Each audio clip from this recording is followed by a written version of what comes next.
Shalom Bapak Ibu Saudara yang dikasihi Tuhan. Seri pengajaran hari ini berjudul Injil itu vital.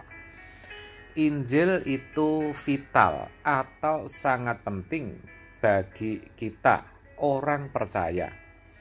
Injil itu kekuatan Allah yang menyelamatkan setiap orang yang percaya. Demikian dikatakan dalam Roma 1 ayat 16. Itu berarti tanpa Injil kita tidak mungkin memiliki kekuatan untuk diselamatkan. Dalam arti tidak dapat dikembalikan ke rancangan semula. Dengan demikian kita tidak akan diterima sebagai anak-anak Allah. Tidak bisa menjadi anggota keluarga kerajaan. Itu sama artinya kita akan terpisah dari Allah selama-lamanya, akan menjadi sampah kekal di neraka. Itu tentu sesuatu yang mengerikan. Kalau sampai kita binasa, kita pasti akan menyesal, dan penyesalan itu tidak akan pernah berakhir. Sebab itu, sejak hidup di bumi ini, kita harus mendapatkan kekuatan Allah itu. Kita sebagai orang percaya harus benar-benar mau menggumuli Injil, harus mau belajar Injil yang adalah firman kebenaran itu dengan serius, dengan sungguh-sungguh. Harus disadari dan dimengerti betul. Hanya firman sajalah yang bisa menguduskan hidup kita dari perbuatan dosa. Yohanes 17 ayat 17. Firmanlah yang akan membuat kita bisa benar-benar merdeka dari kuasa dosa. Yohanes 8 ayat 32. Maka kita harus mau menyediakan waktu untuk belajar firman. Pengetahuan tentang firman, maksud saya pengetahuan tentang firman Tuhan itu harus masuk dan memperbaharui pikiran kita setiap hari.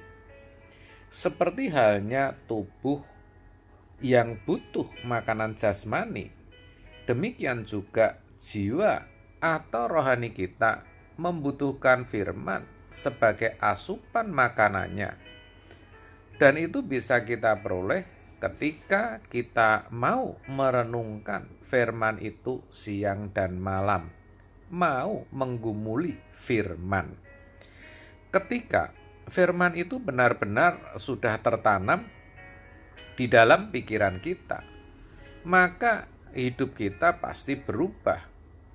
Bukan hanya yang menyangkut tutur kata dan perbuatan, tetapi arah hidup kita juga akan berubah total. Hal itu bisa terjadi karena gairah atau motivasi yang menggerakkan hidup kita juga berubah. Memang harus diakui kita masih hidup seperti anak-anak dunia lainnya. Dalam arti, kita tidak meninggalkan pekerjaan kita. Sebaliknya, tetap memenuhi apa yang menjadi tanggung jawab dan tugas kita.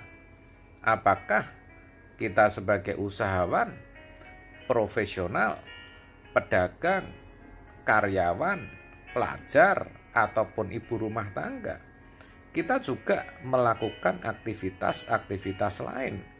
Kita juga berolahraga, bergaul dengan sesama kita, serta melakukan hal-hal lainnya.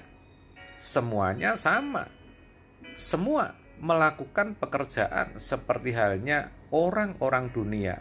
Tetapi yang membedakan adalah gairah atau motivasi yang menggerakkannya. Gairah atau motivasi itulah yang akan mengarahkan setiap pekerjaan yang kita lakukan. Semua hal yang kita kerjakan sehingga menyukakan hati Tuhan. Semua hanya untuk memuliakan Tuhan. Saudara, tanpa mengerti firman dengan benar, perbuatan kita sesungguhnya hanya untuk memenuhi keinginan, hasrat, dan ambisi belaka. Sayangnya, banyak orang percaya yang meremehkan firman. Memang itu tidak dikatakan atau diucapkan, tetapi itu terlihat ketika mereka tidak berjuang sungguh-sungguh untuk belajar firman.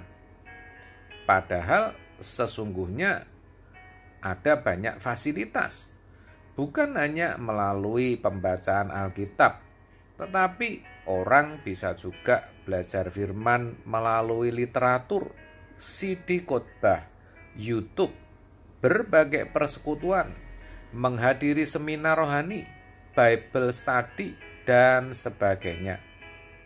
Yang mana semua itu merupakan momen atau kesempatan untuk belajar firman.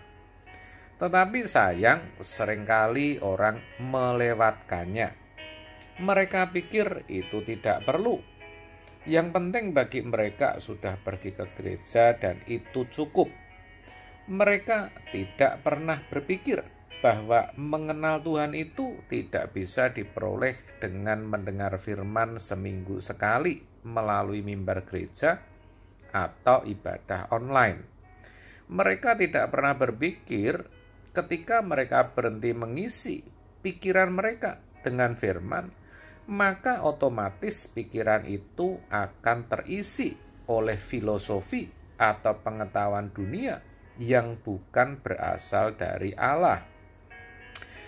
Mereka tidak pernah berpikir bahwa belajar firman itu suatu kegiatan yang berkesinambungan, yang harus dilakukan secara terus-menerus.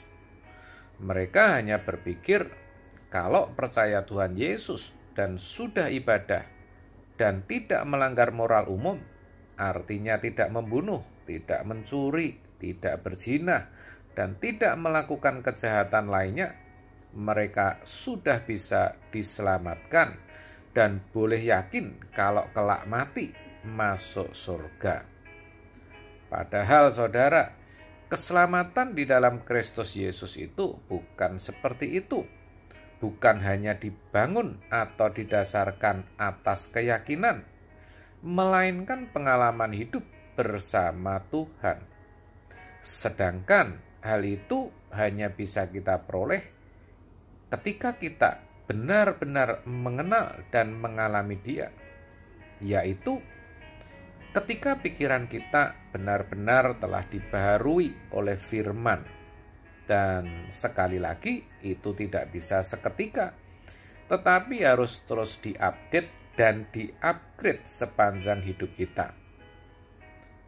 Jadi, sekarang jelas saudara bahwa firman Allah, yaitu Injil keselamatan itu, adalah hal yang sangat vital bagi setiap orang percaya, bagi kita.